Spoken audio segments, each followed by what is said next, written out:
Let me welcome you officially to our today's session, the first part. You guys have a very seasoned people to talk to you on this topic. Can we mute ourselves, please? Can we be composed? If you are not asked to speak, mute yourself, please. Thank you. Now, we have myself, and I've introduced myself to you, so you probably now know a bit about me. It's fine. And then we have Professor Obin. Professor Obin will be with you. It's likely to be the second topic. And then we have Madam Beroni, Dr. Beroni. So we have three individuals who are really going to handle these entrepreneurship track. Now, because you've gone through quite a lot, this part is going to be more of interactions, so it will be more of talking. And we believe that most of the academic work, you've done it. So you need not to really go through the academics, but bring out some of the things that you wish you could really speak to somebody or you talk to somebody about it.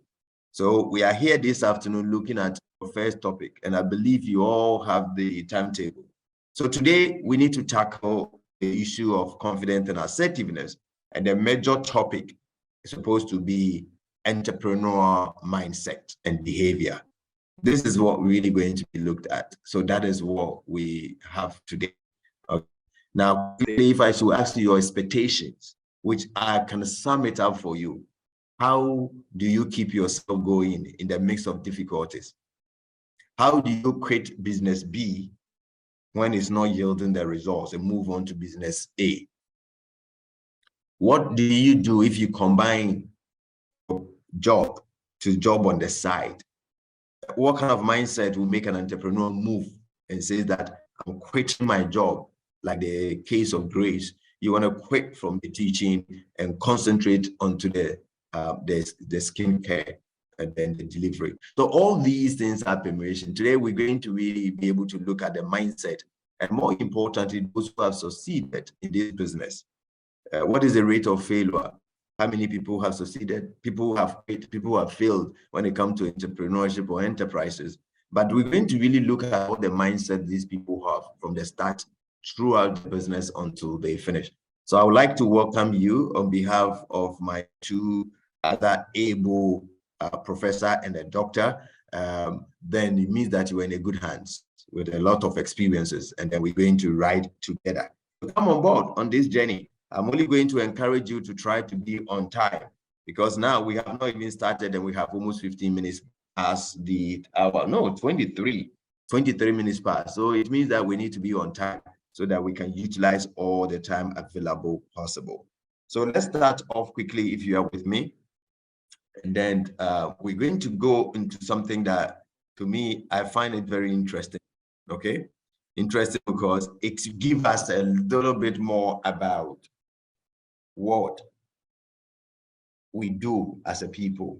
So when we talk about confidence, when we talk about assertiveness, then we are looking at how do we get across, what are some of the things we can do, and how do we do it in such a way that it really becomes something that anywhere we get to be able to express ourselves.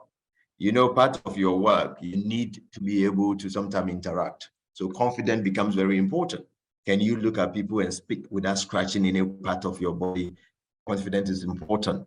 Would you be able to walk with a crowd and you feel they're looking at you and not pretend that you're on your phone when nobody have called you? Confidence is important. Can you go for pitching as a business person and share your ideas, whatever platform they put you, because you know it, and speak with confidence? It is important. How do you even take feedback from people when they say things you don't want to like? They rubbish your ideas from the start and make you look useless and stupid, like the message I put on your page. How does it make you feel? I believe that when it comes to entrepreneurship DNA that I share with you, those who were able to do it and those who have been able to watch the video, you have now seen yourself where you find yourself. Now you know your DNA, but that's not the end. That gives you a little bit of a guide to know who can be with you. As we look at this entrepreneurship mindset, one of the things identify a team of support, that mindset of having somebody to support you. But knowing who you are as your DNA, it allows you to know who can support you right from the beginning, or how long you have to wait before somebody joins you in the process of the business.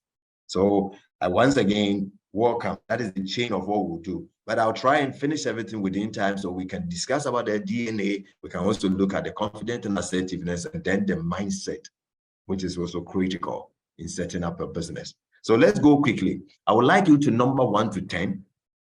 We're going to have fun with this. So number 1 to 10 for me. Okay. Now, when you number 1 to 10, I'm going to give you situations and scenarios. These scenarios are scenarios which is confident or low self-esteem. So we're using low self-esteem as the other part of not confident. So if you are not confident, and the word confident is quite simple take, confident become people who can speak, the way they talk, the way they walk. In fact, no way would you associate low self-esteem to those who are confident. They speak their mind, but they have respect for other people. So that's what we're looking at right now. So confit is the word. All right, that is what it is. Confit is the word. So if you are with me, then let's move on. So 1 to 10, these questions now, when I read the question out, if you answer the question as A, then you are saying that statement, that scenario is confident. If you answer B, then you are saying that is a low self-esteem. So if we go to question number 1, and I'll be very fast, so come along with me quickly. Doing what you believe to be right, even though other people mock you or criticize you for it. Is that a sign of confidence or is low self-esteem? By the way, confidence is also one of the attributes, a mindset that allows entrepreneurs to really rise up and even decide to set something up. So A, confident, B, low self-esteem. We can move on to question number 2. Govern your behavior based on what other people think. A is confident, B is low self-esteem. Make a choice and let's move on to question number 3. Being willing to take risk and go extra mile to achieve better things. A is confident, B is low self-esteem. Once again, my advice is that your reactions will be more better than translating and interpreting these questions according to which one is right for you to choose what is right, even though that is not how you would have acted. That defeats the purpose of assessment. So be quite straight to the point, not overanalyzing it, and make a choice. All right. So let's move on to question number 4. Staying in your comfort zone, fearing failure, so avoid taking risks. Is that confident or low self-esteem? Confident A, low self-esteem B. Question number 5. Admitting your mistakes and vowing to learn from them. A is confident, B is low self-esteem. And then I move on to question number 6. Working hard to cover up your mistakes and praying that you can fix the problem before anyone is wiser or before anyone finds out. A, comfy, B, low self-esteem. Question number 7. Waiting for others to congratulate you on your accomplishments. A, confident, B, low self-esteem. Question number 8. Extolling your own virtue as often as possible to as many people as possible. A is confident, B is low self-esteem. Question number 9, last but one. Accepting compliment graciously. Thanks, I really work hard on this prospectus and I'm pleased you have recognized my effort. A, confident, B, low self-esteem. And quickly, we go to the last one, question number 10. Dismissing compliment offhandedly. Example, oh, that prospectus was nothing, really. Anyone could have done it. Confident or low self-esteem. Okay, once you are done, we're going to skip and let's take a few things. We'll come back onto this. I would like you to number 1 to 3, please. 1 to 3. Now, number 1, just put A, B, or C. Number 2, A, B, or C. Number 3, A, B, or C. All right. Now, if you look at it, it says that on a piece of paper, and this one, anyway, you are writing today, number 1 to 7, and each of the numbers you need to give A, B, or C. Now I can understand this is where it covers what is underneath. All right, this is where it covers underneath. Okay, are we there together? Yes, we are. And you got it right. It covered it, right? Yeah, it did. I'll be mindful and then move it around a bit. Yeah, thank you. So now, if you finish your numbering, let's go. I'm going to give you a scenario and then you choose one. Number one, I'm going to change it. So don't read it verbatim, right? I'm going to change the scenario you see here. Now, you went to a restaurant. You ordered for Pepsi Cola. The waitress brings you Coca-Cola and opens it in front of you in a barrel. What would you do? A, accept it without comment because sometimes you drink Coca-Cola. B, angrily refuse the drink and insist on seeing the manager to complain about the poor service. C, call the waiter or the waitress and indicate to him or her that you ordered for Pepsi Cola. It doesn't matter whether it is open or not. You would like a Pepsi Cola served to you. A, B, or C, which one will be your option? Circle the one, circle it, circle the one. Let me move on to scenario number two. You are a customer waiting in a queue to be served in your busy lunch hour. Suddenly, a Fred old lady step in line ahead of you and she claimed that she's in a hurry. What would you do? Let her stay in front of you. That's A. Since she's already in line and it will be rude for you to speak out. B, pull her out of the queue in a loud and angry manner, make her go to the back. C, calmly indicate to her that you are also in a hurry and then you have queue and point out where the queue begins. Make a choice or circle your options. Circle your options. It's getting interesting, but unfortunately, I have to go. I like this one, so I'm going to add this one and I'll make it 4. I'll make it 4. All right, so let's go. Number 3 for you, but number 4 here. All right, number 3 for you. You are in a group discussions at work, which include your boss. Now, this time around this afternoon, your boss decided to sit into the group discussion. A colleague asks you a question about your work, but you do not know the answer.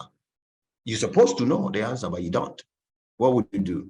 A, give your colleague false but possible answers so that your boss will think you're on top of things. B, do not answer, but attack your colleague by asking him or her a question you know he or she can never answer. C, indicate to your colleague that you are unsure right now, but offer to give him or her the information later. A, B, or C, make a choice. I will skip this one, and then we will move on to the last one. That makes yours 4. Number 7. I love this one. A good friend of yours just gone through an emotionally wrenching breakup, and I know I have a witness here, and needs some emotional support. You are so exhausted from your day's work. The phone rings and the caller ID says, "This is Margaret, your friend." What would you do? Pick up the phone and talk to her until she feels better. Even if it takes hours, she would have done it for you. B, pick the phone and tell her she needs to really get over this. After all, men come and men go. It's not the end of the world. You cry a bit, but after all, it's not gonna kill you, lady. Get over it. That's B for you. Now C, you pick up the phone and tell her that you're tired and exhausted. You cannot even focus and concentrate. You just want to give her a few minutes to just check up if she's doing all right. A, B, or C, make a choice. Now this is getting interesting, isn't it? You will notice that all these options have consequences. But which of them is assertive? Which of them is aggressive? Which of them is not? So let's go to the first 10 questions that we did. Question number 1, the best answer, and please do the marking yourself. The best answer for question number 1 is A. Question number 2, B. So we are marking now. Question number 3, A. Question number 4, B. Question number 5, A. Question number 6, B. Question number 7, A. Yes. Question number 8, B. Question number 9, A.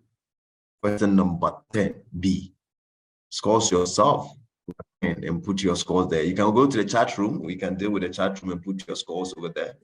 Put your scores onto the chat room. I've seen 9 over 10 and all that. I like that. I see. All right, good. I see 4. I like that. I like that. I like that.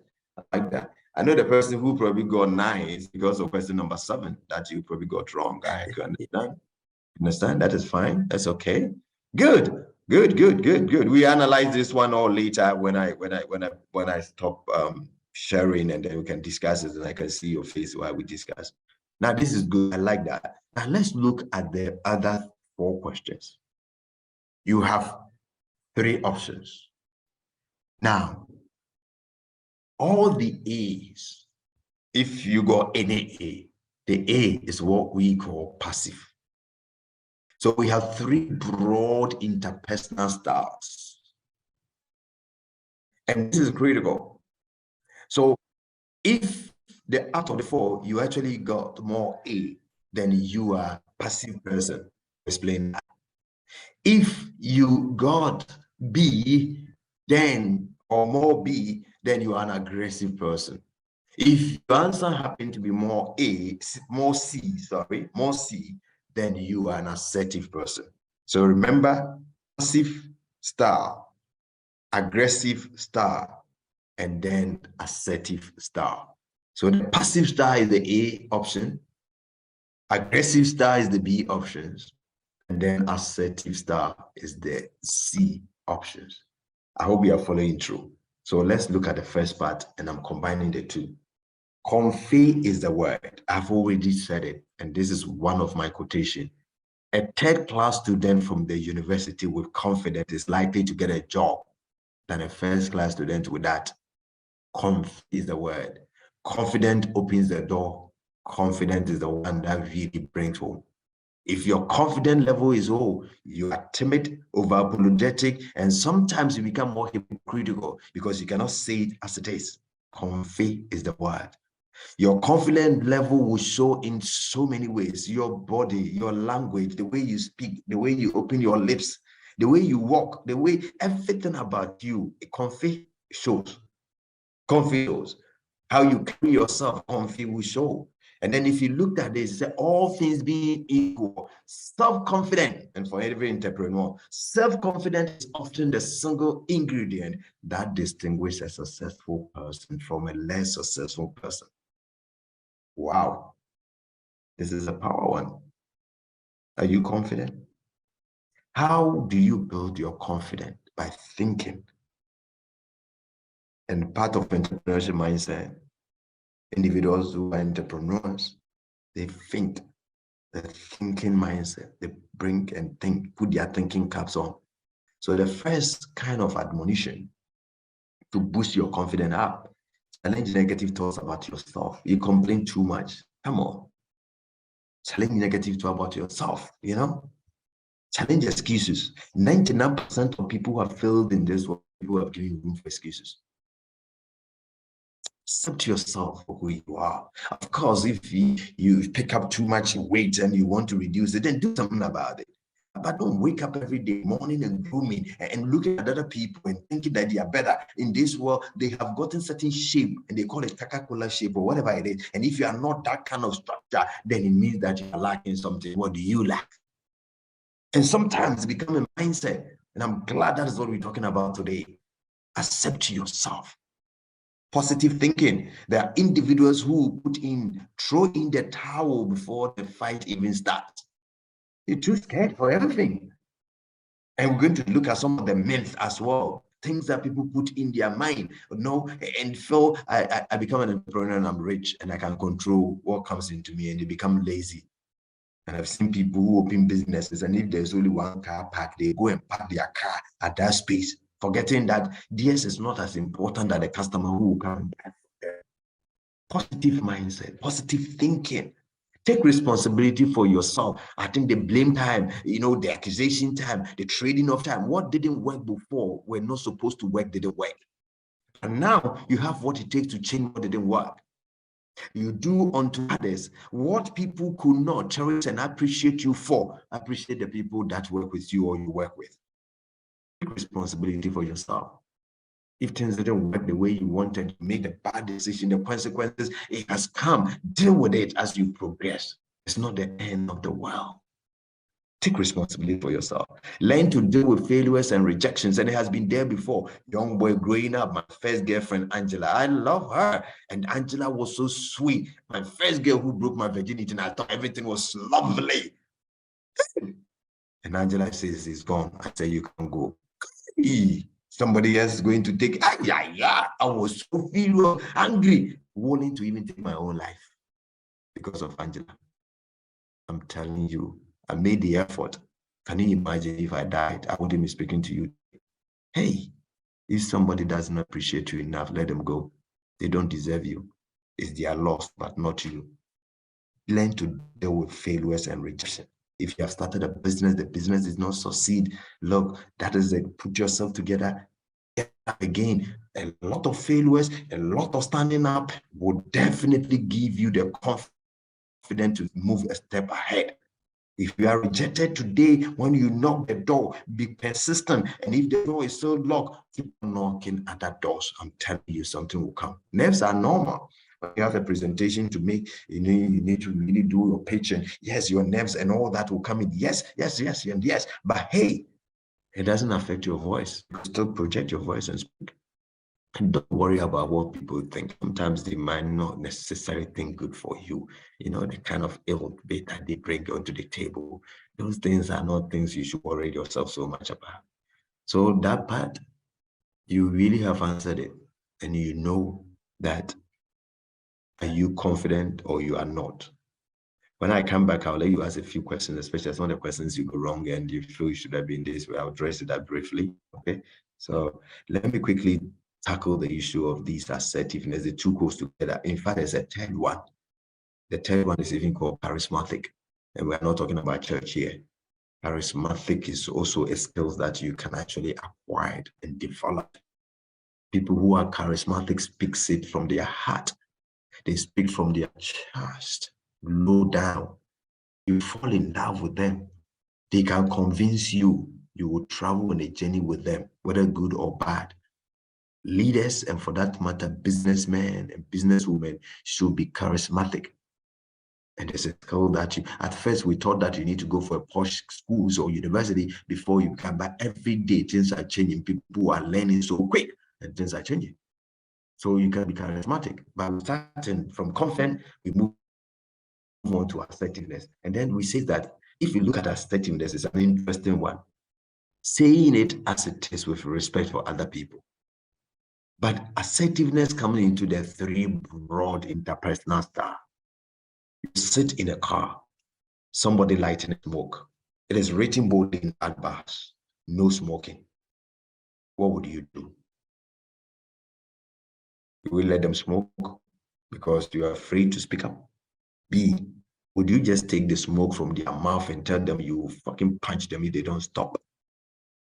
Or C, would you just look into their eyes and show them the sign and tell them you will appreciate it if they don't smoke?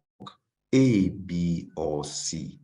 So we are saying that the aggressive nature behavior become aggressive, and that's the B. The passive nature bit. So the more B and the more B you have got, and the more aggressive you are, the more C, more assertive, the more A, the more passive. But what is it? What does it even stand for? Let me just explain the passiveness. The passive style of interpersonal behavior, which I said that we have three broad one, it is characterized by inaction and indecision. Those who drive, indecision can let you have accident and die before you think. Inaction. Those who use this style tend to be a little bit easy to get along with, and they are pleasant. But they are unwilling to stand up for their right for the fear of offending the other person. They are very uncomfortable expressing anger or showing anger, and usually they deny it and they suppress it, and even if it occurs. As a result, resentment can build under the surface, producing what? Stress and tension. Passive behavior, trust me, will not open the door for you. It's more pretentious and hypocritical. When you have too many, unfortunately, most of us at this continent, we find ourselves in this one, very hypocritical. I won't say it as it is, pretending to say it's nice when it's not, all that. So that is what we call passive style. And this is exactly the results. And I like the last one, the secret desire to exact revenge. He's waiting for you to do it again, and then he will say, hi. But look, all these things you see can kill you. High blood pressure. What for? Feeling of victimization. What for? So basically, passive behavior is not. Let's look at aggressive. Aggressive is characterized by intrusiveness. Those who use this style tend to go after what they want, and they have no concern how it affects the other person. Regardless, their angry and dominating manner tend to alienate people who in time may seek to oppose them. Aggressive behavior are usually suspicious. Aggressive individuals are usually suspicious of other people, and they often on the lookout for infraction or violation of their rights. It produces stress, and it prohibits development of close, trusting, and caring interpersonal relationship. So what are we saying? We're saying passive behavior will let you die before your natural death, because you are the one who will do and it will kill you. Aggressive behavior, they are so aggressive, sometimes they can even stretch and punch you. No, that's not the way to go. What we recommend this afternoon is this one. And what is it? Assertiveness, enjoying your right, expressing your feelings, asking for what you want, stating your views with integrity, honesty, directness, respect for others. That's what makes a difference. Is it good for you to be assertive? Yes. Do you have a right when you are assertive? Yes. You have the right to say no. You have the right to make mistakes. Yes. You have the right to consider your needs are important, and don't feel guilty when you say no to people, if that is what it is. Express your feelings appropriately when you are assertive. Take responsibility for your action, respect yourself, and be assertive without feeling guilty. And if I have to add the eighth one, I said, look, you have the right to change your mind. So you have a discussion with somebody at work or, anywhere, and then you realize that your facts were not accurate. And the next morning you come to the person and say, sorry about this. Yesterday, I think I goofed. You're right. I was wrong. Yes, confident person does that. That is what it takes. Ladies and gentlemen, confident and assertive is one of the powerful things that we need to hone as people. And that is why we started and we have looked at this. So I'm going to pause briefly, and then we look at this. And I like how Ben Carson, some of you might have read his book. This is how he put it. Allah did not make us to be shy, retiring like a wallflower. It goes to sleep. Carson said, Allah or God made us to be people who can sit down, analyze what our gifts and talents are, look out there and see what the issues are, and then move forward in a very logical and rational way, not being paralyzed by fear. And this is taken from one of his books called Think Big. Entrepreneurs Think Big. I'll leave it here. Take your questions and let's address them quickly, and then we'll move on to the next topic. Whose hand is up? I've seen the hands up. Becky, take the first shot, please. Okay, if Beckley is not by, then let's go to Yapo. Okay, all right, go on. Thank you so very much, Prof. It's a wonderful session also today. Actually, my question is, all of these, situations that you've given us in form of questions, and sometimes situations can really differ, and our assertiveness levels or aggression levels might, be influenced by other factors. And how would you respond to that kind of a question? Like, if I say sometimes I am aggressive, sometimes I am assertive, would you say I am flip-flopping, or, can you please say something of that? Thank you very much. Let me address that straight away. I am thinking that, yes, we might be passive at some point, aggressive at some point, but you see, for the betterment of our results, I'm encouraging us to try to let our everyday life go into assertiveness. I'll tell you why. You can be assertive to subordinates, you can be assertive to people above you. Assertiveness just brings the calmness. my brother. I've seen people who have lost their tempers so many times and they have even collapsed their business. And sometimes they die. As a matter of fact, I've witnessed occasions where people just, their tolerance level is so bad. They just disagree with everything. Everything offends them. They get angry with everything. And when the anger strikes, they can't let go of it. They will sleep over it, and the next morning it comes. And sometimes one of the things I say is that all of us, we have cabinet members. Our cabinet members are the people who are our friends, our circle, that when issue can happen, we go to them. Everybody have a cabinet. A successful president, prime minister, or a leader must have cabinet members. And you as individuals right now, each of you somehow have cabinet members. So you see, incident happens, you go and tell them. When the person have even apologized, you come back the next day and you resurrect the case. And then you said, oh, Grace, now, you know, what you did yesterday, I didn't like it. And he said, oh, but I apologize. But no, I didn't understand. I didn't. Why? Because a cabinet member has fueled it up, exaggerated it, make it look bigger. Truth be told, when you are assertive, you can think straight and clear. And then you'll be able to say what you want to say. Because sometimes it is not what you say, but the how. That can be wahala and bother. So I would say, let's dabble in a bit, but our focus will be going into the angle of assertiveness. Let's read more about it. It's fun to be an assertive person. When you are like that, you are free. And sometimes people will look at you and say, everything, you know, but you have to say it in a nice way, in a polite way. And sometimes aggression is an assertive gone wrong. Because you refuse to be assertive, then you actually respond with what we call aggression. And that can be fatal. Yep, over to you. Sorry. Yeah, so my question is about going back to number 7, where I want to understand why, like, how does this make it assertive? And also, second thing, I don't know, I just thought about it. I'm thinking, like, I agree assertiveness is the right way to go, but then isn't our society, because I'm thinking of my work experience and stuff, isn't our society doesn't prevent us from, especially us young people, of being assertive? In companies, in society, like parents and boss, don't they want us to be like passive? That's the question for everybody. Thank you. I think yes, out there people prefer you are quiet, but this continent doesn't need people who are quiet. We are tired of being quiet, and that is why probably we are. We don't want mumu people. We don't want that. We want people who can be assertive, and we don't need aggression as well. You know, so sometimes young people, the approach that they will take is aggression. You hear Toboy, let's go and fight. We agree. Before we get there, we could have used diplomacy and still get the results. That is what we are commenting now.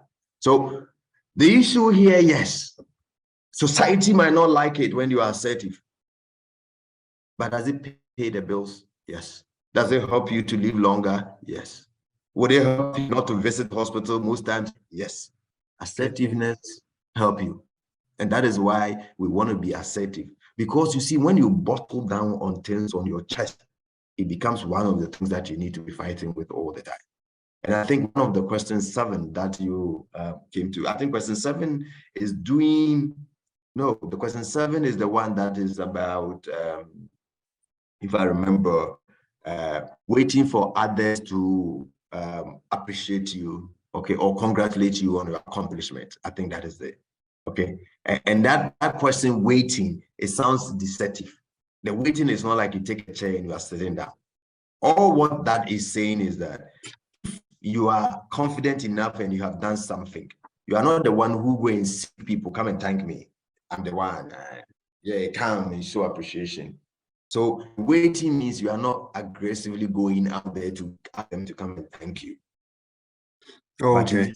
But just leave it. When you leave it and they see meaning to it, so you see the number 10 and 9. Number 9 says that you accept compliment graciously if they come. But the point is that you're not going to rub it onto their faces, right? I'm the one. Can't you tell? Why didn't it? No. So the waiting simply means that you don't go and rush and get all the fames. That's basically what it is. It is a little bit tricky, so sometimes people get it wrong. So I'm not. It's good that you get it wrong. I thought it was a tricky one as well, because it seemed confident, but then it was tricky. But thanks for the explanation. Thanks. You're welcome. Thank you, Yobo. Thank you very well. Very much. Is it Nora? Nora, take over, please. And take your hand from your chin. You know, it sounds like you are sad. You shouldn't be. Go ahead, Nora. Okay, good afternoon, everyone. Thank you for this wonderful privilege. When you were talking about the assertive, passive, and aggressive people, I noticed that most of my answers were C, that is being assertive. But I asked myself, is this what I actually do? Because it's possible that those of us who have been to school too much will have ethics because they have been taught on how to live ethically. But Yeah, knowing that this is right and doing that and doing what is right are two different things. that's Because right. when I realized that most of my answers were C's, I was Yeah. like, okay, I know that this is what, according to what I've read, this is what the person should have done. But if I Yeah. was in that, will I do it? Yeah. So I want to ask the question that how do I become more assertive, or Yeah. how do I begin to do things that I know in my head that are Yeah. right? Yeah. Physically to reality, bringing it to reality. How do I do them? Because it's Yeah. different when you know that this is right and then you do it. All right. Where are you located? Sorry, I'm from Cameroon. Maroon. Okay. All right. When we do the face-to-face, in-person cohort, ask those who will come to get you one of my book. It's called Think Different. We look at all the steps you need to take to be able to become assertive. It's a daily practice. All right. It's a day. You need to practice it.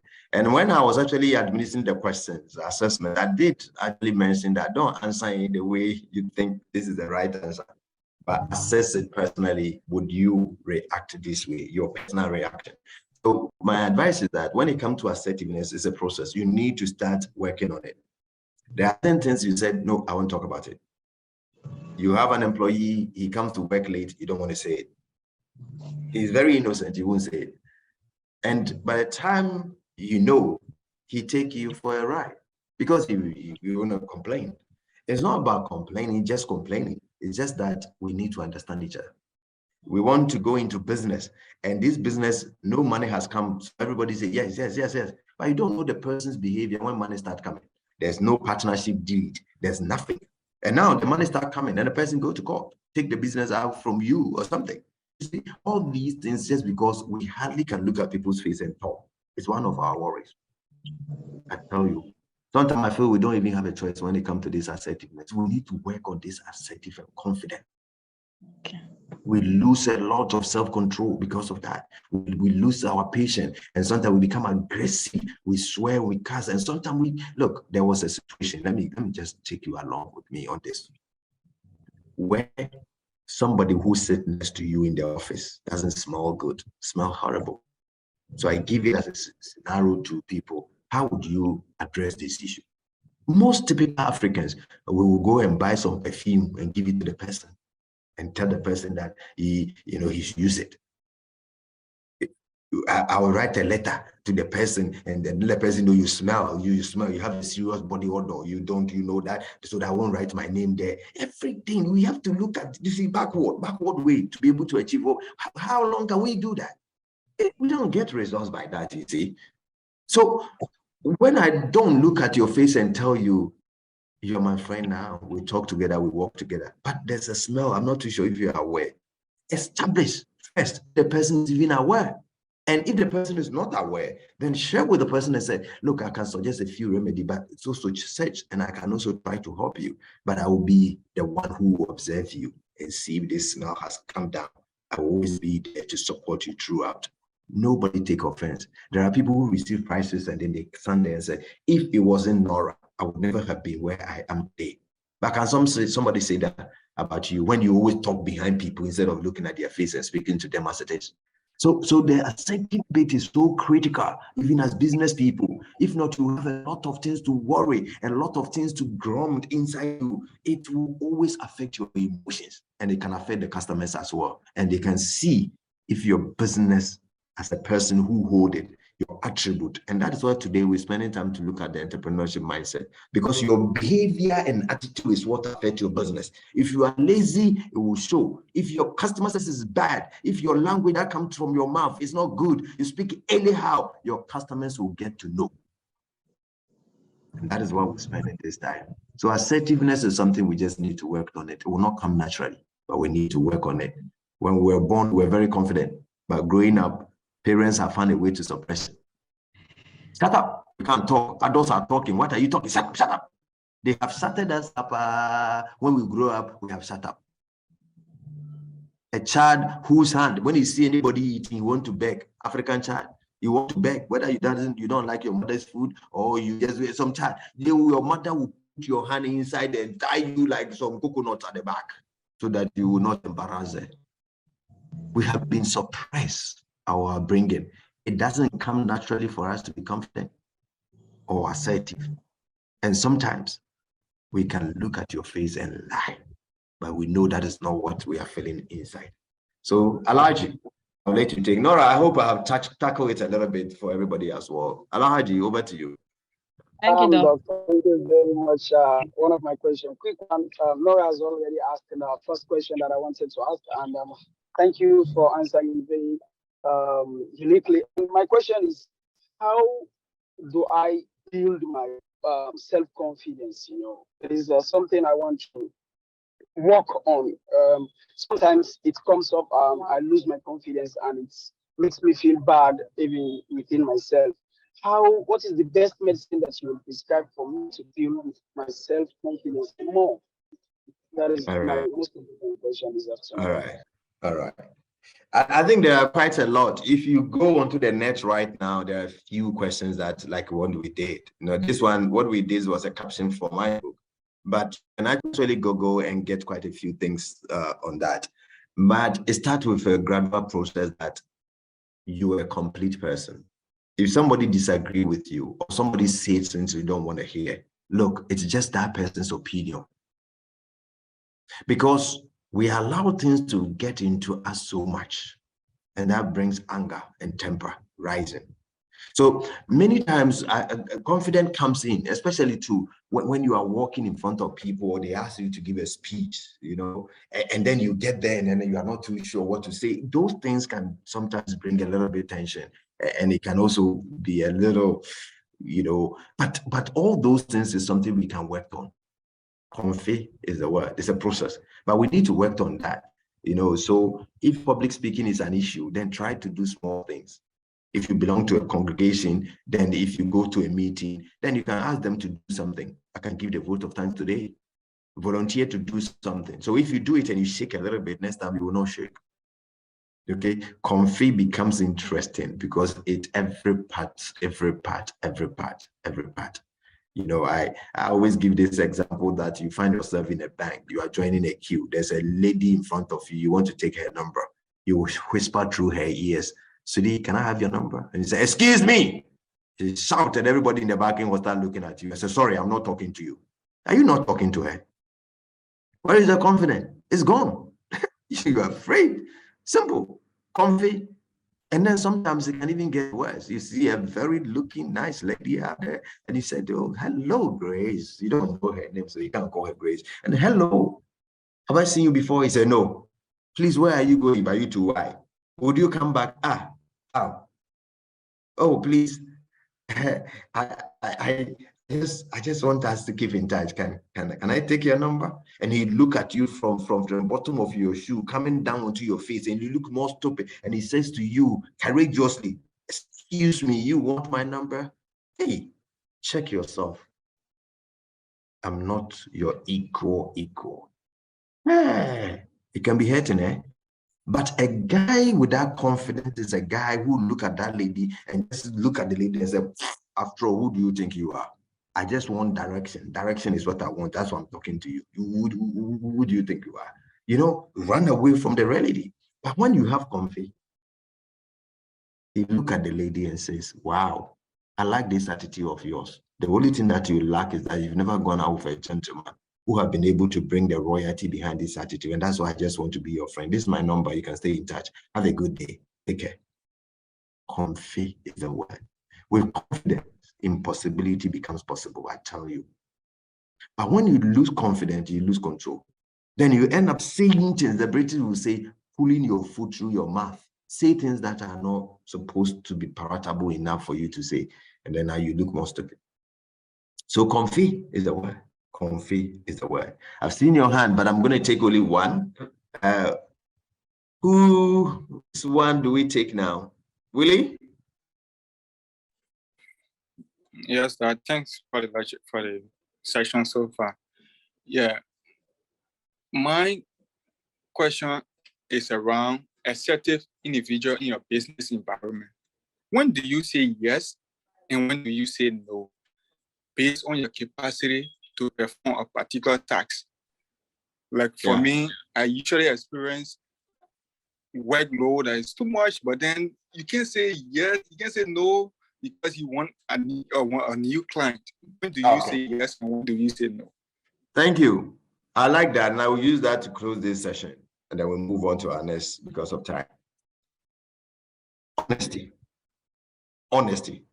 Look, if I go to a tailor, dressmaker, and I say to you, I need my cloth or my dress, I need it by tomorrow, and the person says to me, it will be impossible for me to finish it tomorrow, but I can guarantee you that I will do it within 3 days. If that's okay for you, sir, I would love to serve you. I want to be able to do it so nice that you will not complain. I wouldn't want to rush your work. You are too delicate to me as a customer that I don't want to mess with you. Good. You are honest. You said 3 days. When I give it to you in 2 days, you are done. And you knock my door and said, I'm ready. The delivery man is bringing it. Trust me, I will always clap for you. I'll be happy. But if you tell me 3 days and I come there and I've seen the material that you have not even cut it, let alone to sew it, I'm disappointed. Next time you are not getting my service anymore. Nope. So honesty, and that is what we are going to go through today. Honesty, principle of honest entrepreneurs say it as it is, but they tell you the reality of what they have to do. So I know you are getting excited. Let's chip in and go to the dancing shoe now. Your dancing shoe. We'll pick up the hands later when we finish. So let me use the rest of the few minutes to tackle the issues at stake. And that is the part that we are going to enjoy. We're going to enjoy most. And I love it. I love it. And I know you also love it. You will love it. Okay. You ready? Wonderful. Okay.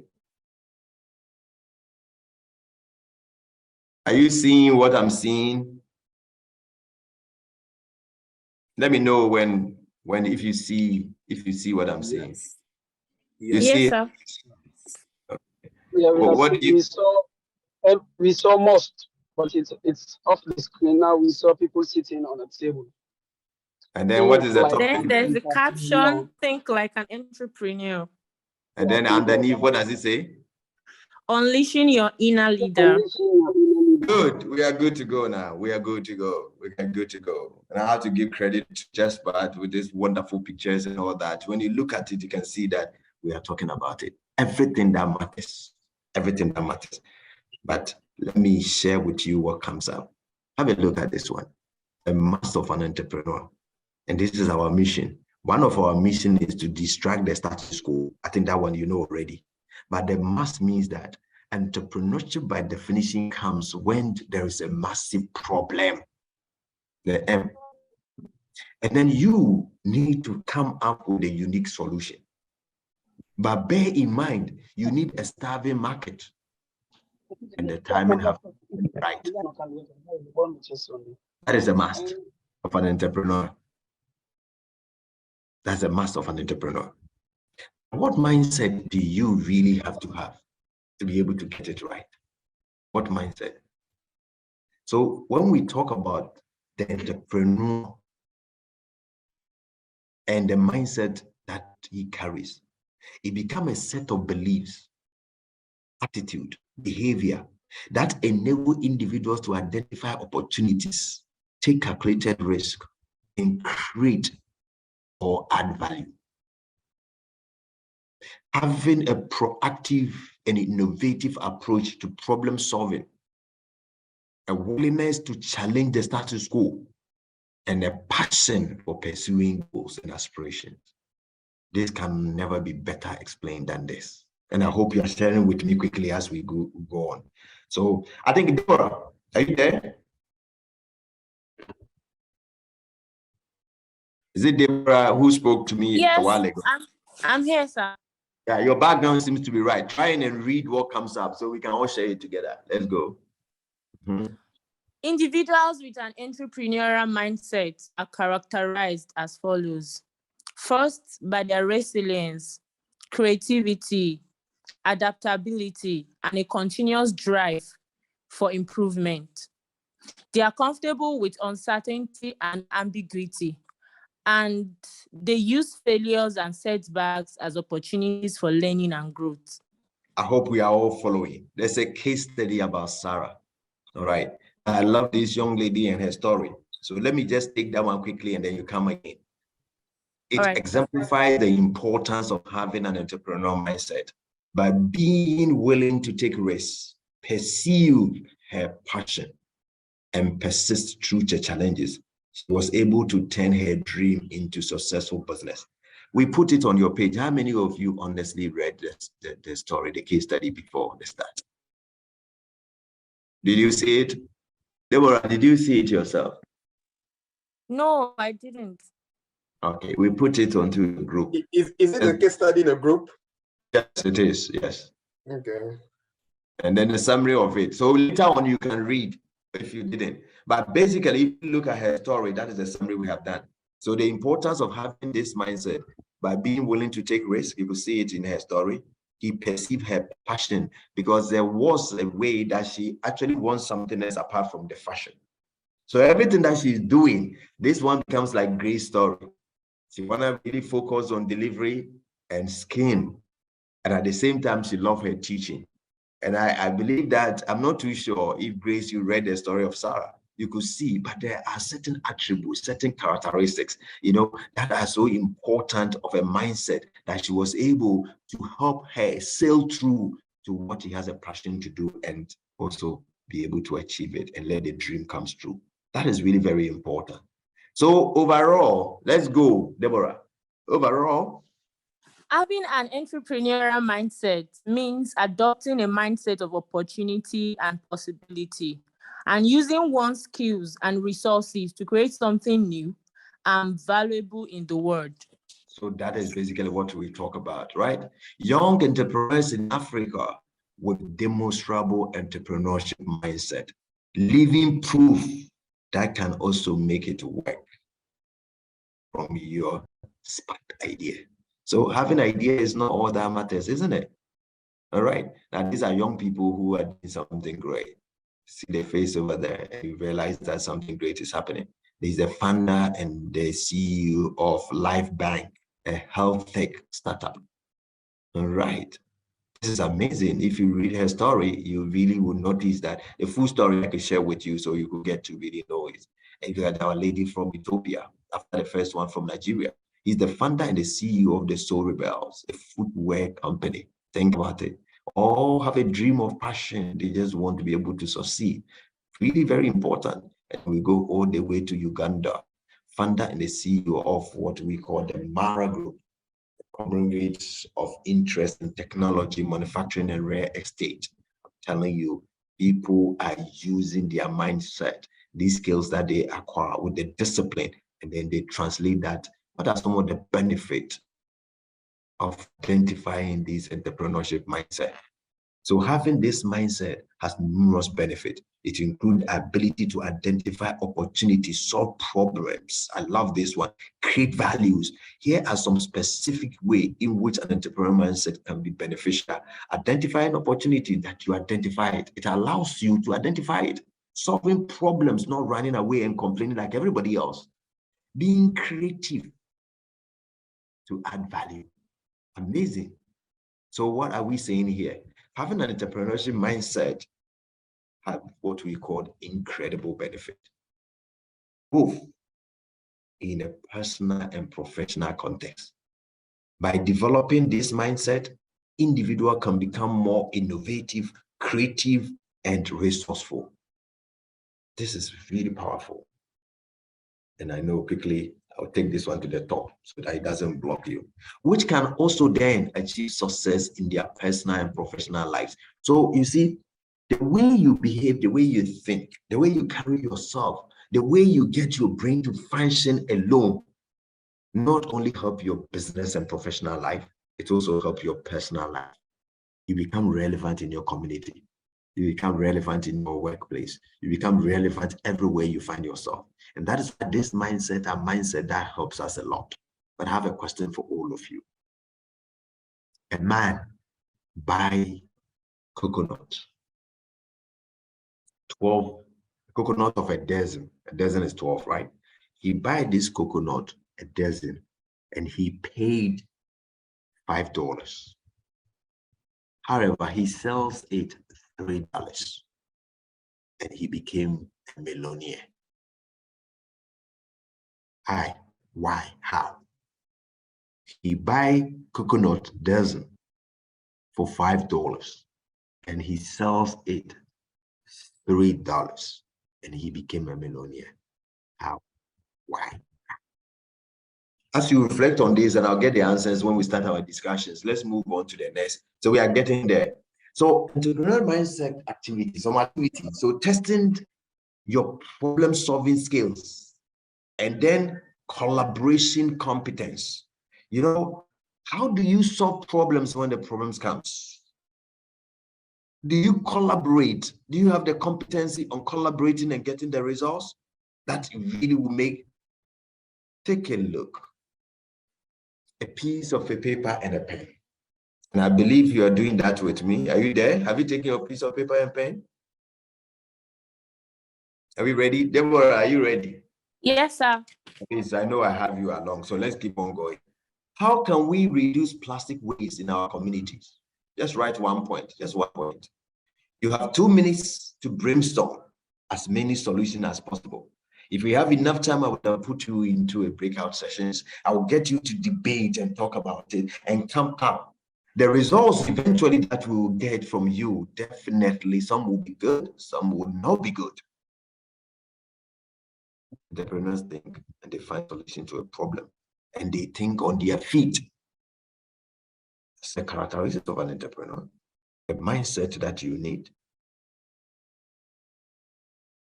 Let me get one person to share his or her ideas on that particular question. Who wants to speak? Quick one. Go ahead. Okay, I think one way. Yeah, go on.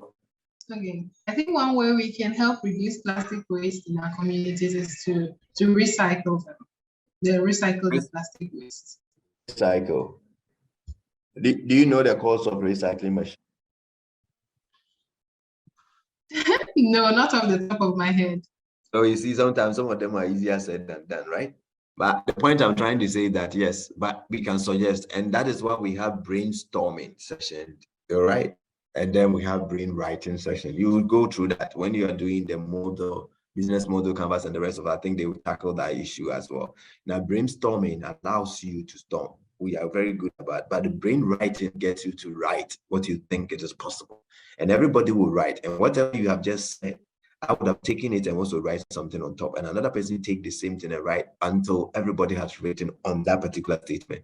So this is really a very good way for us to really find out and then just go about it. Now let's move on to what is here. And then you can take it for us. Let's go, Debbie. Okay, how to develop an entrepreneurial mindset. Number one. 1. Read books and articles about entrepreneurship. Number 2. Attend networking events. And number 3. Seek out mentorship and coaching. Very important. You can't be in business without having a mentor. No, you can start. All right. It's just like people say, oh, you don't need a business plan. Yes, I've seen people who have succeeded in business without a business model or a business plan, and they succeeded. But later on, yes, they adapt a business model and then they get going on it. Let's go to number 4 now. Take risks and try new things. Very necessary. Number 5. Embrace failure as a learning opportunity. And then finally, number 6. Develop a growth mindset. I like that. You cannot get stuck. You just can't be where you are like that. You know, you cannot be where you are. You need to move. You need to move. Okay, so that is really very fantastic. Very fantastic. I like that. Okay, so I need to also move it, isn't it? This thing is worrisome, but at least I move it around. Some more myths about entrepreneurship and then the entrepreneurial mindset. And these are things that sometimes we project, right? Number 1, entrepreneurs are born, they are not made. So I'm not one of them. People say that, that's it. But if this continent is going to change, public policy should be there, civic leadership should be there. But I tell you, these entrepreneurs must change this continent. And that's why we need you on board. That is what we need to see what you have. Those of you who already have a business, wonderful. Those of you who have tried, growing business, great. Those of you who have expanded, scaled your business, wonderful. Those who have nothing but just an idea or have no idea, you are welcome. We're going to work on you because we're counting on you for you to change this continent. You can employ people, you can actually scale your businesses, you can actually be so comfortable and be rich and impact society. So for our mission, we are here to make money and create impact. Don't forget this. If you make all the money without creating impact, it's a waste of time. Because you also can give what you have. So we are making money and we are creating impact. Always remember that. We are able and we are willing. Another myth, you need to have a lot of money to start a business. Interestingly, when you look at even business plan, by chance, you know that money is discussed at the end? Yes, because that is not all it is. Now, with tenacity, wonderful idea, you can kickstart and have traction. All right, traction. And then when you have traction up there, the people will come and even help you out. There's a myth. There's also, you need to have a brilliant idea to start a business. Is that always the case? Of course not. Entrepreneurs work for themselves and have a complete freedom. Nope. When those of you who are operating business, you know how it is like, right? You are the HR, you are the accountant, you are the lawyer, you are the salesman or saleswoman, you are the consultant, you are everything. You are the comforter. You need to comfort yourself. By dispelling this myth, we can better understand the reality of entrepreneurship and the entrepreneur mindset, and then develop a more and then accurate understanding of what it takes to succeed as an entrepreneur. That is very powerful. Very, very powerful. Business opportunities are like buses. There are always another one coming. But do you just jump on one and abandon this? Or do you stick on to one even if it doesn't work? In conclusion, I hope that this presentation has helped you to understand the importance of adapting into entrepreneurial mindset in today's fast-paced, rapid, changing world. We discussed having an entrepreneurial mindset can help you identify opportunity, solve problems, create values in both your personal and professional life. We need that mindset that can help us. We need it. We all need it. Are we there?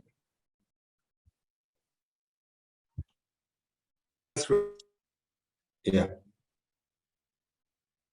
If you are there, let me know you are there. I say yes, we're all here, I guess, yeah. Okay. So what is your take on this? Before I add a bit more, so let's have a discussion on it, the mindset that is needed. I see Johnny Kusi, your hand is up. You can go ahead. All right, thank you very much. This presentation is very insightful and I've really learned a lot. But my question is, can there be any situation where somebody was born with an innate, desire for innovation and entrepreneurship? Yeah, it is possible. I kind of know where you're coming from. Truth to be told, you see, you can, right? For instance, you see, you may probably have heard this question: are leaders born or made? Okay. Yeah. And the conclusion is that leaders are made. But if you are born as a leader and then on top of it, you develop what it takes for you to be excellent, you are kind of unique. You are very unique. In the same virtues, if you grow up in a house where business was introduced to you from childhood, and you know and understand businesses, and then you those things are things that can definitely help you. It can help you. So we don't throw them all away. We just look at it and say that yes, we are. So I think that's a simple way to answer the question. When the two comes together, it's better. But you can be born as a king or as a royal, but you could live in a palace, but you can never become a king. Exactly. So that is how I normally approach that. Thank you so very much. Yapo, over to you. Yes. Yapo. Again, but personally, I really enjoy what you're saying, and I feel like I've applied a lot of this already in my entrepreneurial career. Where I'm having a serious problem is with mentorship. Like, I really don't know. Like, when I look for like mentors, I really don't know how to find them, first of all. And first of all, if I have somebody that I think can help me, I don't know how to approach them, and I don't know what to actually seek of them. So this is where I'm having like serious issues. And I feel like I need this to progress in my life, but I've been stuck at this point. So I don't know. I'm looking for some advice. Which industry are you? Well, let's say I'm in health and well-being. Yeah. Yeah. You need to look beyond your environment and then attend a few conferences, whether in your country or outside your country. Those things get you to know somebody who walk your talk. If you have somebody who believe in what you believe, it's easier for them to help you better. Many times people approach me and said, I want you to be my mentor. And I asked, what specifically do you want me to do to help? And they themselves don't even know. They just want a mentor. So you are not choosing a mentor for choosing, say, a choice, but you just want somebody who will be able to inspire you. And sometimes to do this very well, you can even leave what you're doing for a week and go and work for the person for just a week. And under the person's feet, you get to learn a whole lot of things. So I think you need to let it work. You need a bit of effort, like just making a friend. If you do not make the effort, people don't become your friend. But when you actually planned and put yourself in a position where you have to be and where the person have to be, it helps. So I have always advised that get to places. You can go and play golf, not because you're a golfer, but you're going there because the guys who play golf, at least they are business people and they will pick a conversation with you.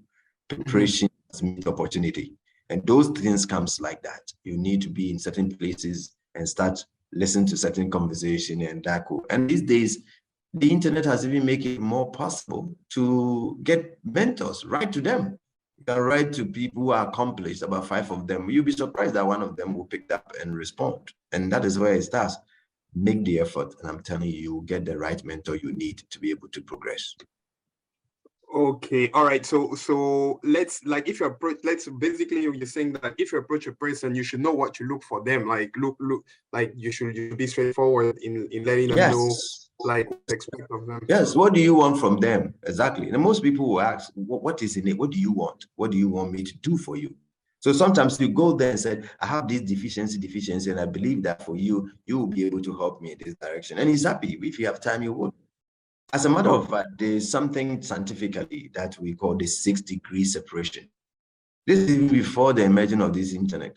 The 6-degree separation scientifically is proving that between you and the person that you so want to be able to talk to be your friend or mentor, there are not more than 6 people. That is where the 6-degree separation comes. It means that what? Separation. Okay, separation. Yeah. So what we're simply saying is that, look, whoever you want to meet on this world, you don't need to struggle. They are not between 6, and you can even cut the number. You can cut the number. So for instance, you want to come to Ghana and you want to see the former President Kufuor, and then you said, oh, okay, this is the man I really want to sit down and talk to him, So you said, oh, Dr. Pascal, can you link me up? I said, okay, I work for him, so I can set it up for you to go and talk to him. How many degrees? Just 1. 1, yeah. So the more you cut it, the better. So what I'm trying to say here is that we all have not more than 6 people. You can push and push and push. There's somebody who knows somebody that you know, somebody that you know. If you open up, you will get everything possible to happen.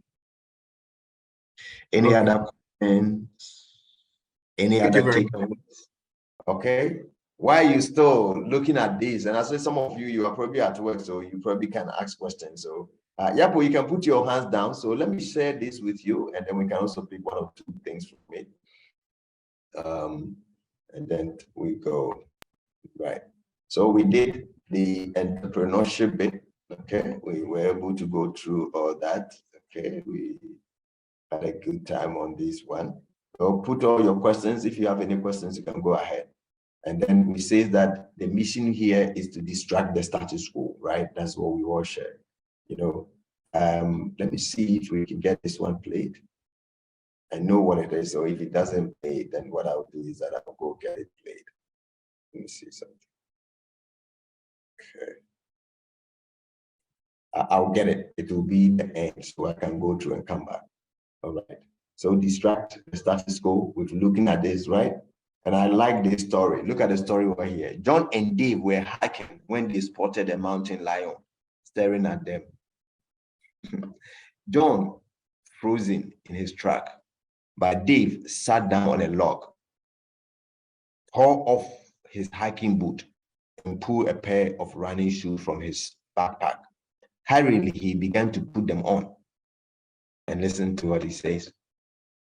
And this is John who said, "For crying out loud, you cannot outrun a mountain lion."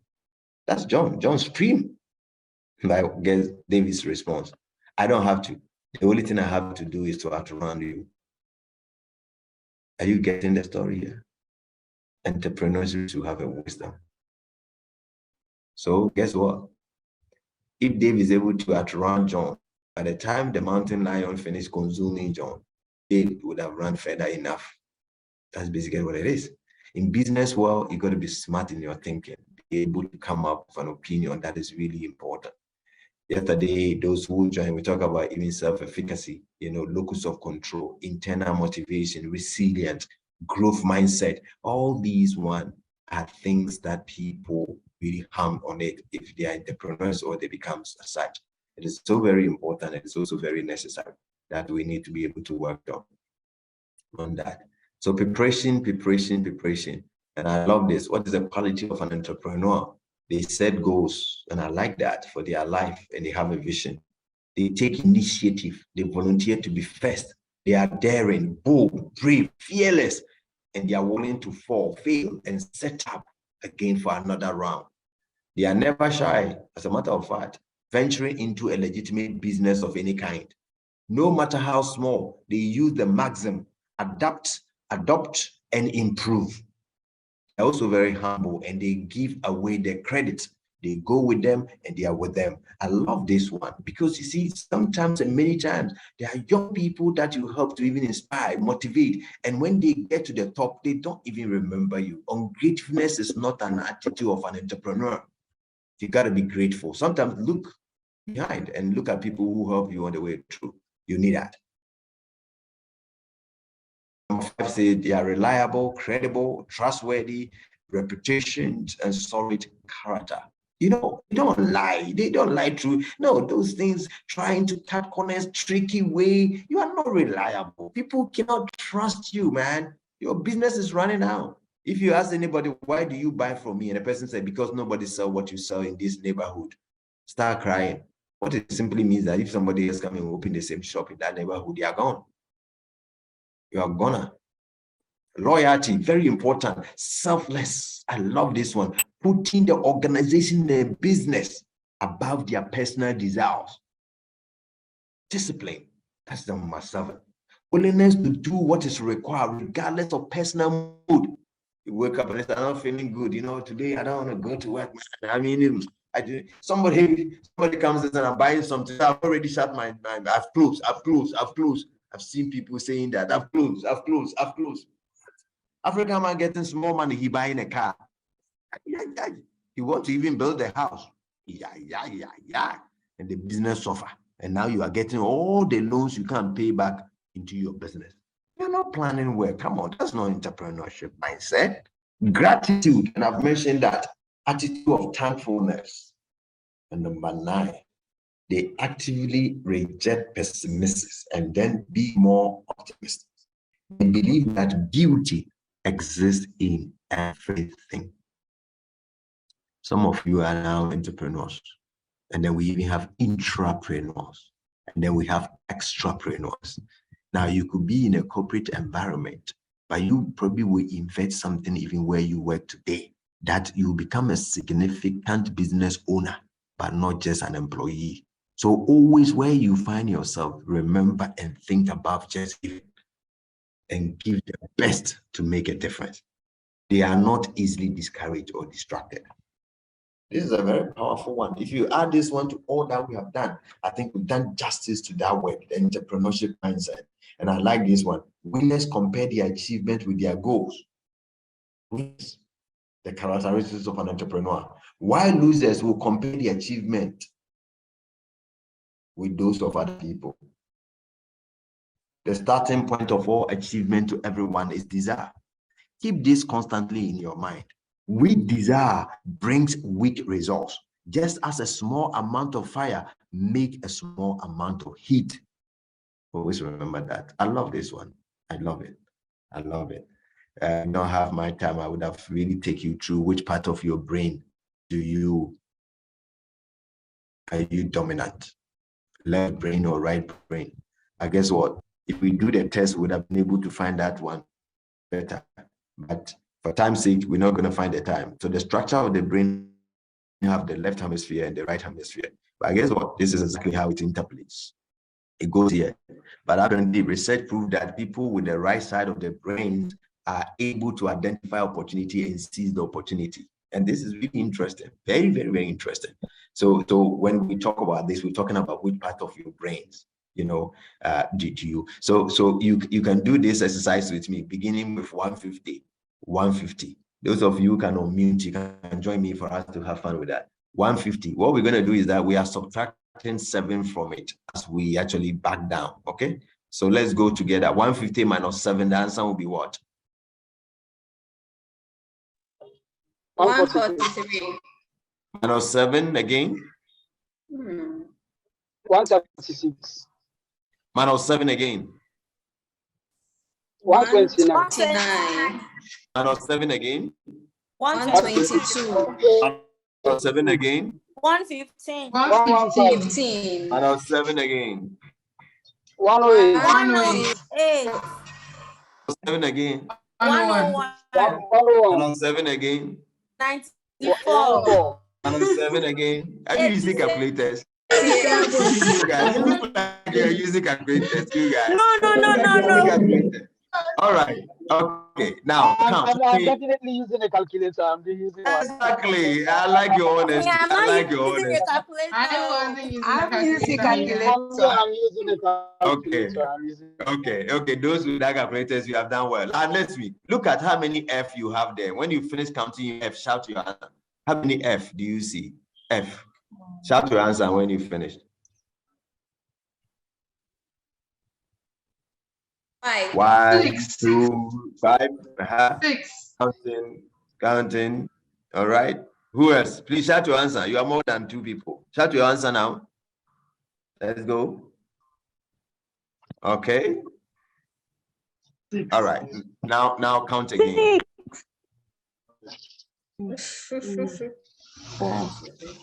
How many do you see now? 6. 6. How come some people saw 5? 6. I saw 4 initially. You even saw 4. So when you look, what do you see? Entrepreneurs are supposed to see above. Now, who is seated in the sofa? Is it the guy or is it the lady? The guy. The guys. Okay, the guy. Holding him. It's the guy. Yes. Yes, the guy. Not the lady? No, It's the guy. No, It's not the the guy lady. on the sofa. All right. Debbie, let me start and then we go to Grace.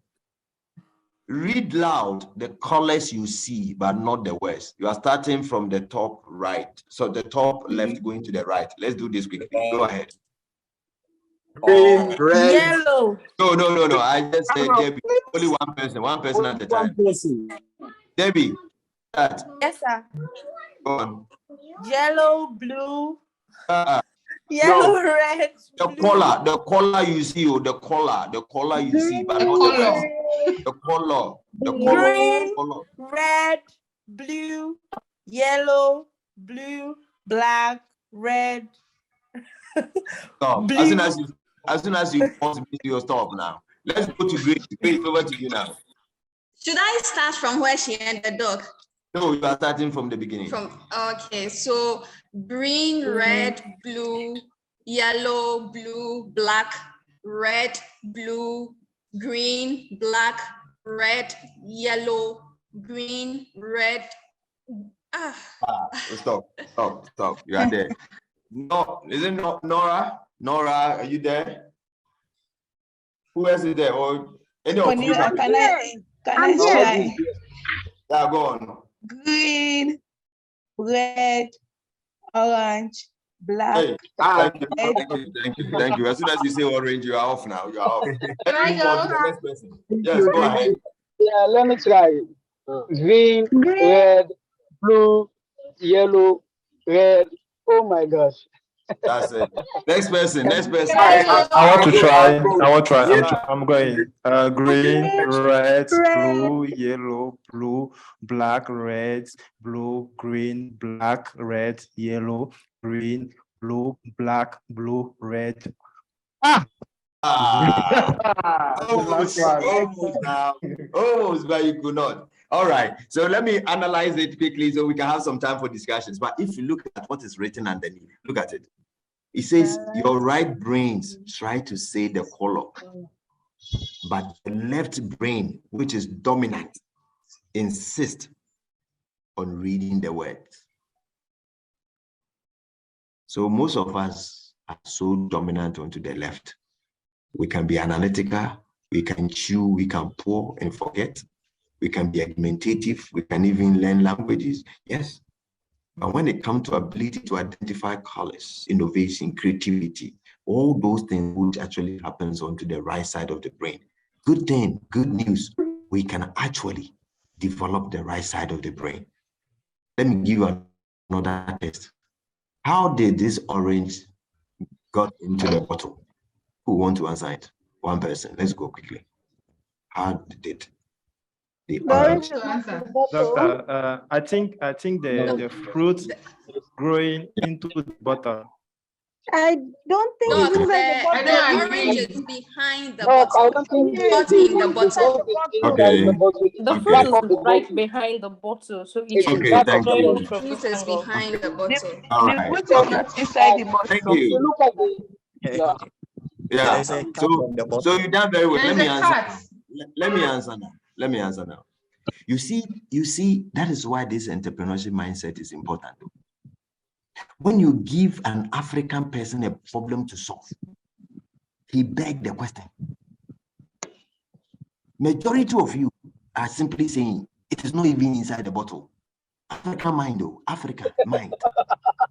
I'm saying to you, me, your facilitator, me, your lecturer, me, I'm saying to you the thing is inside the bottle. And then you're making an argument that it is not in the bottle. When you say that, your brain will not even start thinking about solution. I said the thing is in the bottle now. And every argument is that no, it's not in the bottle. It is a thing. The thing is reflecting its computer. I said, give me an answer how it got into the bottle now. You see, we need to work on the mindset, African mindset. When we see a problem, let's find solution now. You see, that is it. Somebody also answered it. I think the person was right. When the orange was small like a flower, small, they put the bottle on the tree and they tie it. And because the cork is open, pollination can still take place. And when the bottle was hung there, the orange grew inside the bottle. And when it was big enough, we unplug it from the tree. That is how it got into the bottle. So now I have another challenge. How can you take the orange from the bottle without breaking the bottle? Once again, I'm saying it is inside the bottle. Oh, it's inside the bottle. How do you take it out of the bottle without breaking it? That will be another time I see you, I'll get that answer. Let's move on. How many squares do you see here? Let's go, quick one. 5. How many squares? 5. Excellent.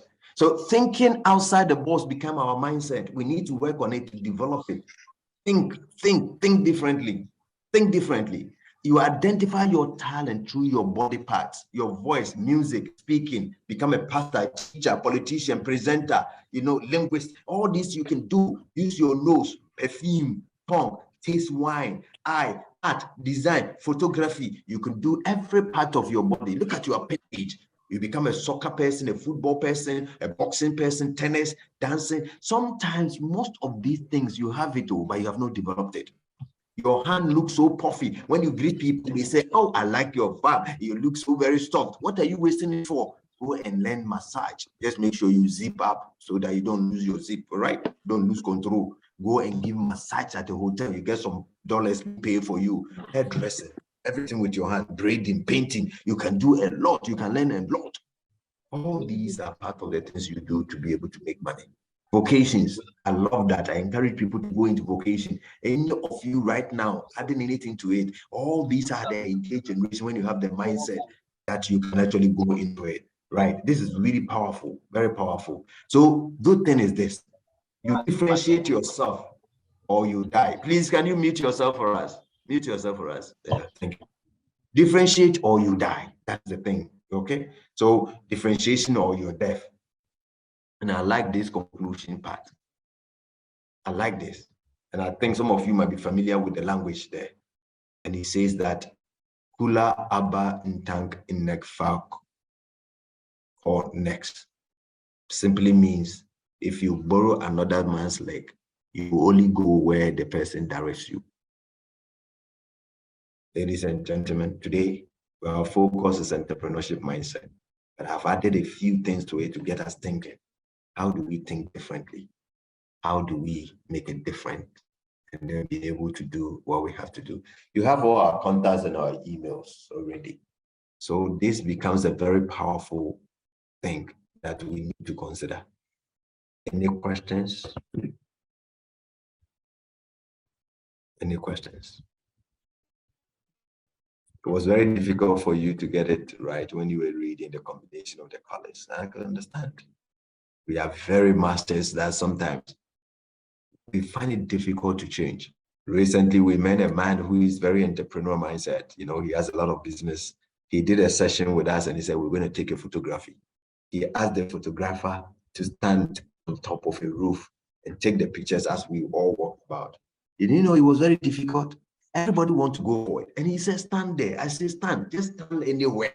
The picture will be taken from the sky. It's going to look, the African people. Everybody said, no, I want to be first, rushing to go for it. Sometimes it looks like we are conditioning. Our mind is conditioned. That is what we have to do. That is the only way out. Nope. Stop. Think. That's not how it's supposed to be. Things can be different. I've seen a hand up. Kulu, over to you, sir. Is it Kolu or I didn't get it right? Is it Kolu or Kotu? Kotu. Kotu, please. Over to you. Yes, okay. I'm from Liberia.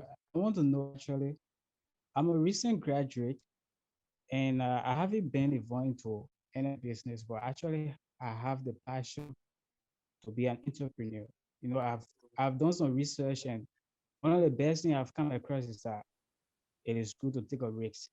But the point is that I don't have the money now, and I'm asking that how can I take a risk? What are some necessary steps that I think I have to take in order to begin a business and become a great entrepreneur?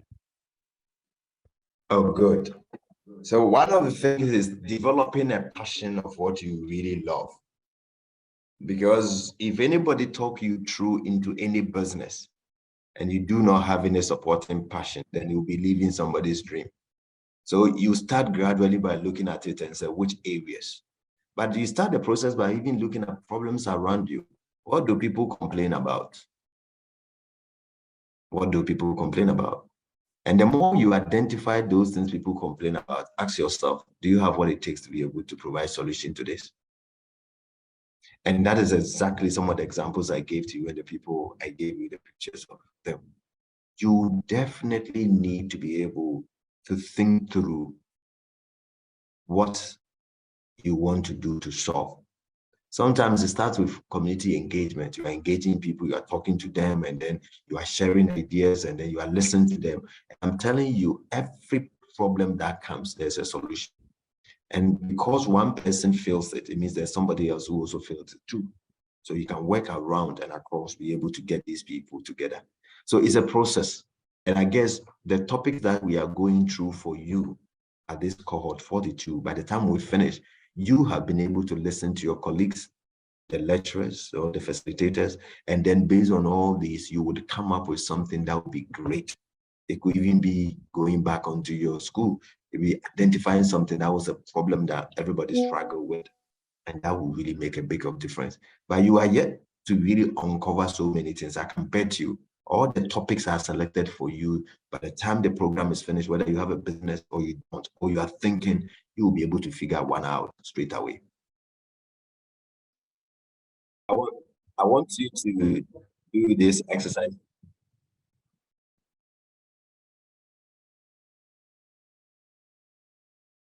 Okay. Good. Well, I would like you to do something for me. There are 5 elements, all right, that leads to success of a business. Ideas, the team, business model, your funding, and timing. I would like you to put a percentage on this one. Which one would you score highest on your own? I want you to do that quickly. Score it on your own, right? On 5. Are you following through? So write the 5 down and then put. Can you please come back to that again, Doctor, please? Okay.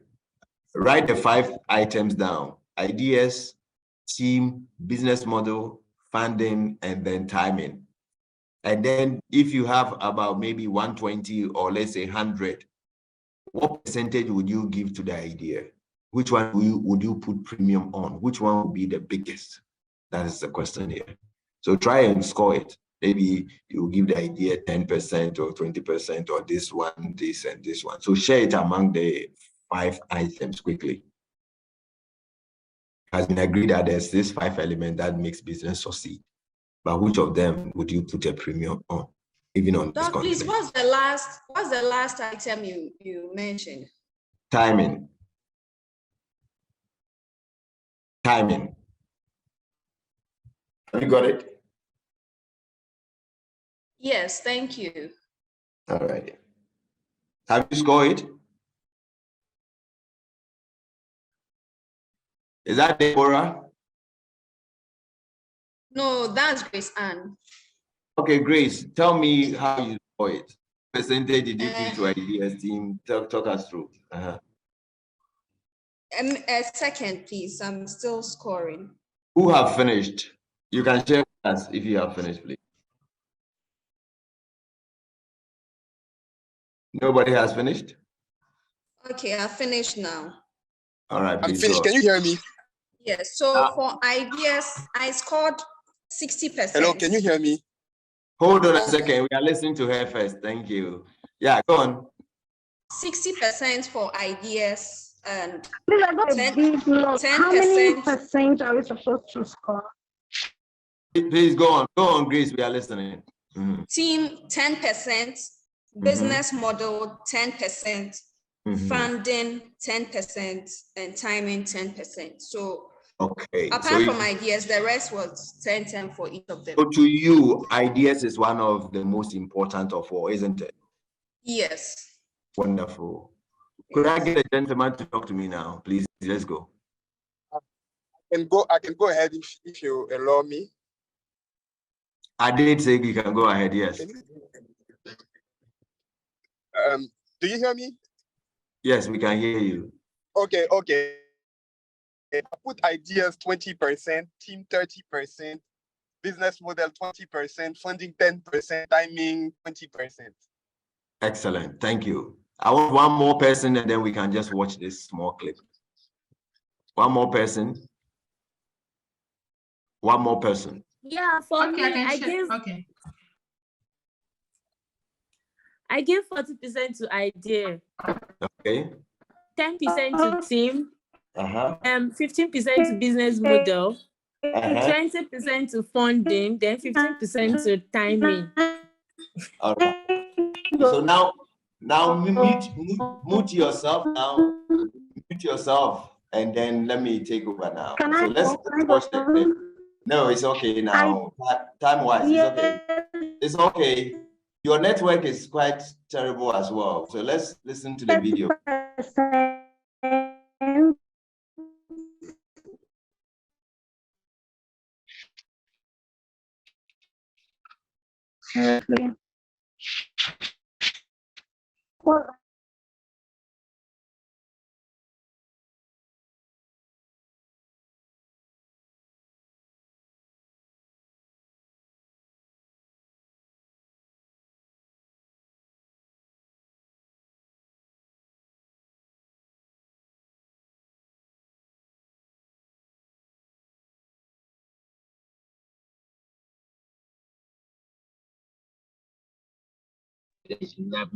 Dr. Lydia.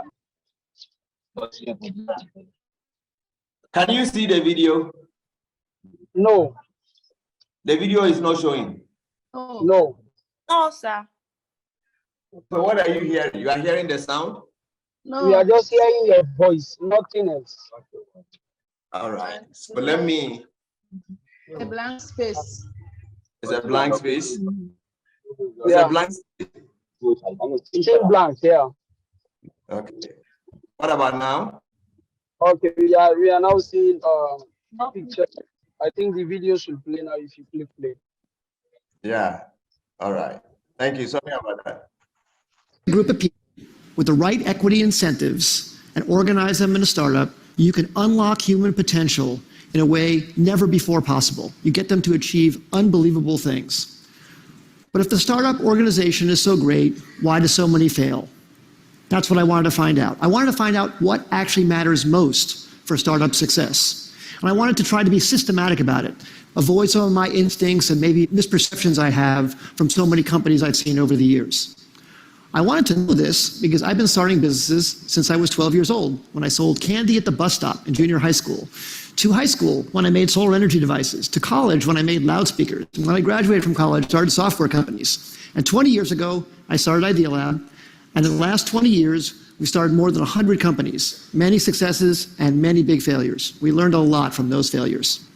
So I tried to look across what factors accounted the most for company success and failure. So I looked at these 5. First, the idea. I used to think that the idea was everything. I mean, I named my company Idea Lab and how much I worship the aha moment when you first come up with the idea. But then over time, I came to think that maybe the team, the execution, adaptability, that mattered even more than the idea. I never thought I'd be quoting boxer Mike Tyson on the TED stage, but he once said, "Everybody has a plan until they get punched in the face." And I think that's so true about business as well. So much about a team's execution is its ability to adapt to getting punched in the face by the customer. The customer is the true reality. And that's why I came to think that the team maybe was the most important thing. And then I started looking at the business model. Does the company have a very clear path generating customer revenues? That started rising to the top in my thinking about maybe what mattered most for success. And I looked at the funding. Sometimes companies received intense amount of funding. Maybe that's the most important thing. And then of course the timing. Is the idea way too early and the world's not ready for it? Is it early, meaning you're in advance and you have to educate the world? Is it just right, or is it too late and there's already too many competitors? So I tried to look very carefully at these 5 factors across many companies. And I looked across all 100 Idea Lab companies and 100 non-Idea Lab companies to try and come up with something scientific about it. So first, on these Idea Lab companies, the top 5 companies, City Search, Cars Direct, GoTo, NetZero, Tickets.com, those all became billion-dollar successes. And the 5 companies on the bottom, Z.com, Insider Pages, My Life, Desktop Factory, People Inc., we all had high hopes for, but didn't succeed. So I tried to rank across all of those attributes how I felt those companies scored on each of those dimensions. And then for non-ideal companies, I looked at wild successes like Airbnb and Instagram and Uber and YouTube and LinkedIn, and some failures, Webvan, Cosmo, Pets.com, Flues, and Friendster.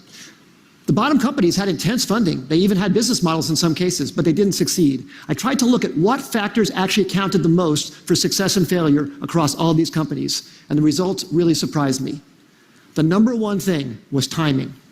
Timing accounted for 42% of the difference between success and failure. Team and execution came in second, and the idea, the differentiability of the idea, the unique idea, that actually came in third.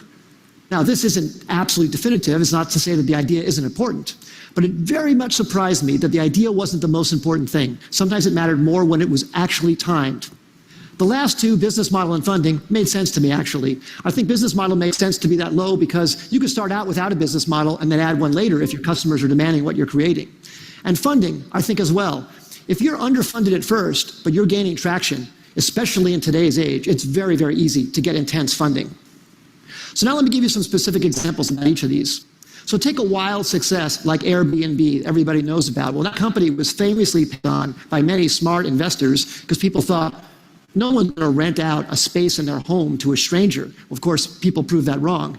But one of the reasons it succeeded, aside from a good business model, a good idea, great execution, is the timing. That company came out right during the height of the recession when people really needed extra money. And that maybe helped people overcome their objection to renting out their own home to a stranger.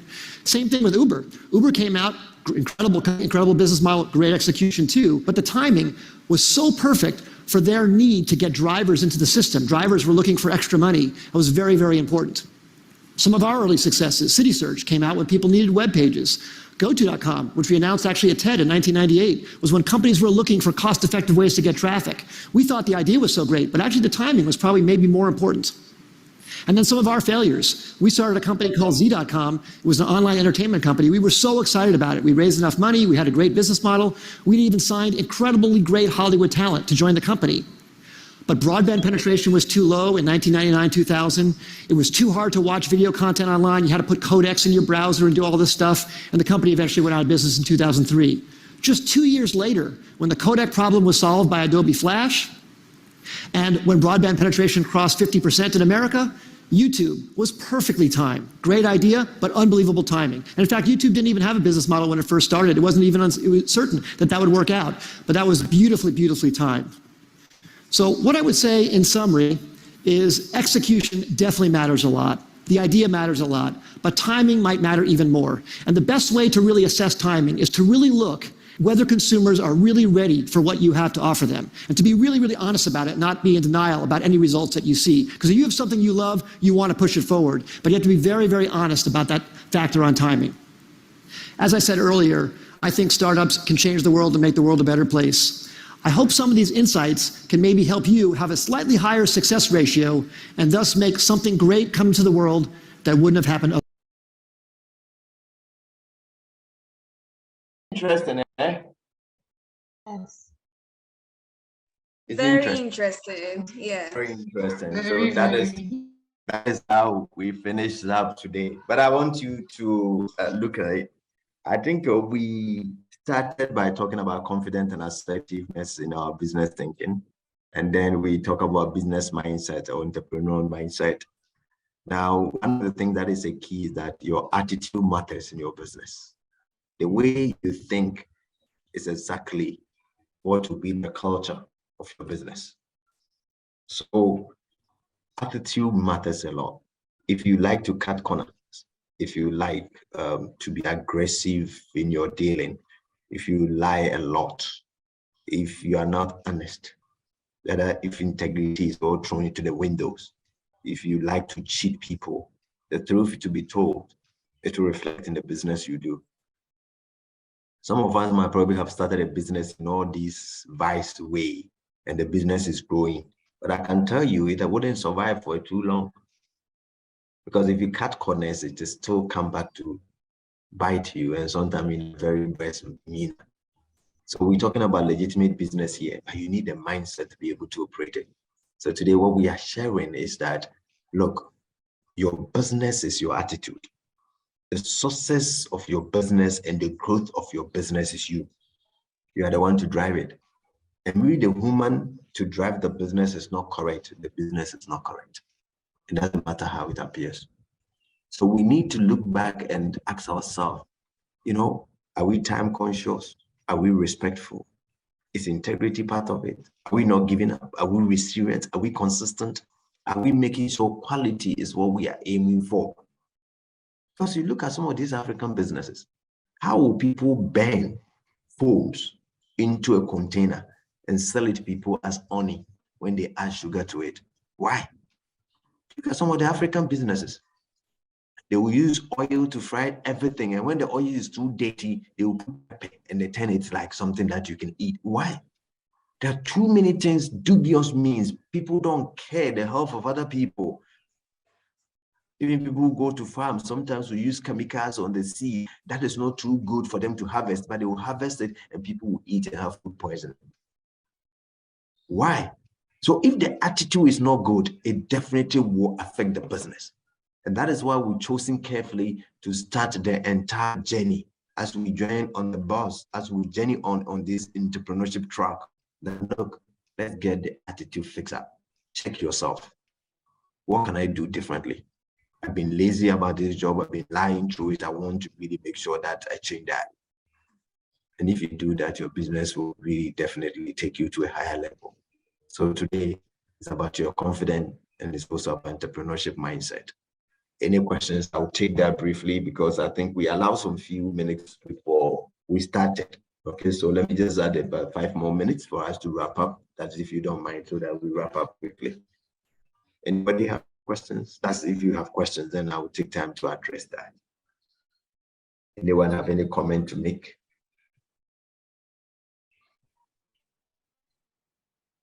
Okay, looks like we are fine. Do you hear me? Yes, Yapo, go ahead. Hello? Yapo, we can hear you now. Okay, all right. So my question is regarding to the last video we watched about time management. Not time management, timing of the business. Like if you're not coming at the right time, how or what should you do to still succeed? Okay, I think it's a tricky one. So what you probably have to be doing, it is the part that says that the starving market. You know, when I show you the must, one of them is the starving market. You need to do a bit of research and realize that maybe the people don't want it, the people want it. And that is where I think it will answer the question whether to start or not to start. If the people want it, then you know that is the time. If people don't, and that is where research comes in. Because if you do what you think is right and people are not patronizing, then that is a loss for the business, right? Dead on arrival, they will say. So if the people are there who consume it or who enjoy those services, so we're talking about product or service, then it means that, yes, you have a business. But how could you think you have a business when you don't have a business because nobody is patronizing? So that is what we need to carefully be able to work on it. Right timing. There are things that came because the time is not right. It was folded down. There are certain people who also didn't look at what time it is. Look at a company like Kodak. Some of you probably familiar, some of you are not. When I was growing up, every film is Kodak. Every camera is Kodak. If you don't have Kodak film, then you don't even have a film at all. When things were turning into digital, Kodak was not doing anything about it. Today, where is Kodak? It's gone. So the point I'm trying to say, timing is very important. You need to know what time it is and know the moment. There are things who will come ahead, but yes, you can project. But unless you also have enough money to go to that investment. If you look at the two rich men, Branson, and then they have started going to the moon. You probably will say it's not the right time. But the point is that this is a very long and very huge investment that you have to start as early as possible to be able to get. So again, you need to look around you and see which one is good to go and which one you can wait for a while, and then see that you can have a perfect timing to come into the market. But truth to be told, when the idea comes to you and you don't start working on it, and then check the market to make sure that you have the market to patronize. Somebody will pick it up, and by the time you also get to fully launch it, you are too late into the market. So that is all need to be looked at to be able to make the right decision. Willie.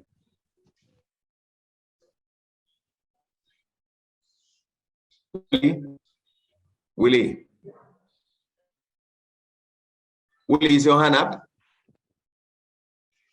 Okay, all right. So I think that's it, since there are no questions, unless if you do have any. Okay, but if you don't, then over here, I think today we've had a good time with you. It's a starting point. What we have done is to build the basis. The basis starts with you.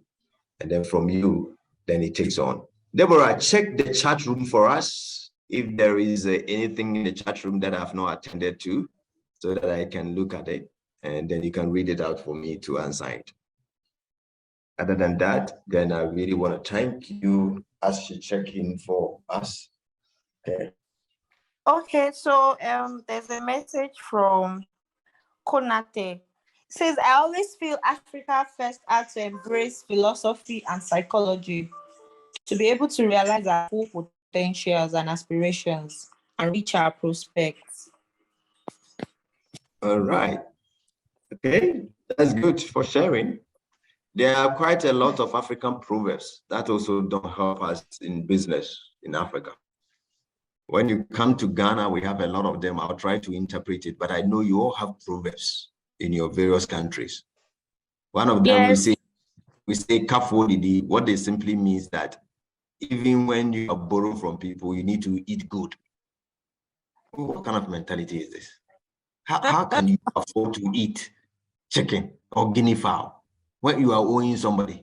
What kind of mentality is this? And then there is a saying that everybody owns, even the president owns. African mentality. So we say all these things into our head. We borrow money from people you don't even want to pay. And then you will still chop without thinking about it, pretending that you have not even borrowed. Those attitude is not helping businesses. And our interest rate is high because of these things, because they don't believe that when you even come for the money, you will pay back. And there are people who even go alone without knowing what to do. After they get the money, then they are thinking about what to do. Disaster. So African proverbs over the years has not helped us much. And I can bet you that those things has really been a concern of worry to us, that we need to change. And that is why we need a different mindset to be able to take this African kind of proverbs that we speak about to make us feel that, you know, and then it will tell you proverb that says that nobody is perfect. It's not going to be perfect. If you do it and it's shabby, it's fine. If you cut corners and you succeed, it's fine. But that is not how a business runs. Business cannot run on corrupt, lying, cutting corners, trying to, that's not a good principle for business to run. That's not a good characteristics on business running, unfortunately. Willie, take the last for us to finish up. Okay, Dan. Thank you again.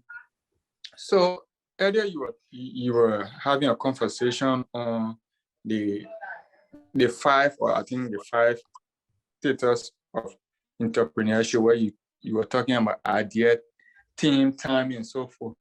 So my question has to do with team. How do you know that you have the right team, especially if you're a technical person and you need someone who is extremely administrative, but you lack that particular skill? When do you decide, say, hey, I think I need this person on board? Okay, thank you very much for the question. When the business starts progressing and you know for sure it's getting out of hand, but you are making the profit, but you need extra hand, then the person comes in. Mostly people will tell you not to use family members because sometimes they come with a lot of trouble. So what you then do is that the business is expanding, you can't handle it, the customers' demands have come, promising and failing the customers, it is going to destroy your business in the future. So you need extra hand. Who would you get? Get somebody who is competent.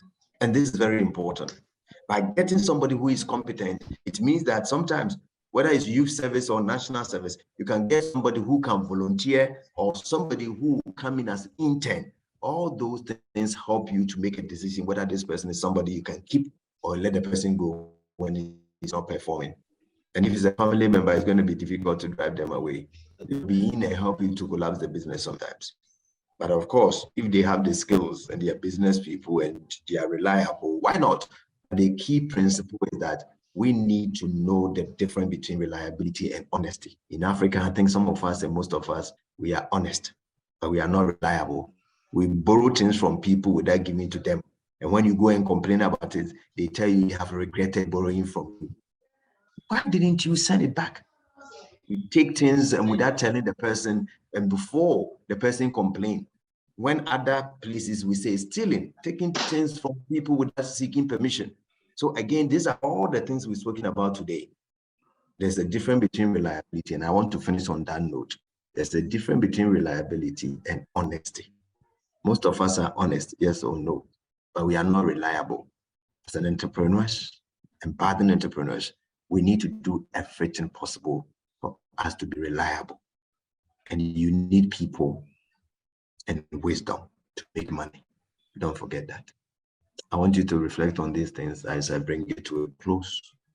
Debbie, you have been a very good class rep. There's nothing else in the chat room. So on that note, okay. And I want to thank all of you for your participation. Let's keep on communicating and prepare yourself for the next lecture until I see you again. All the best. Enjoy your work. Thank you. You Bye. too. Thank you. Bye, Thank you. everyone. Thank Thank you. you so much. Bye. So much.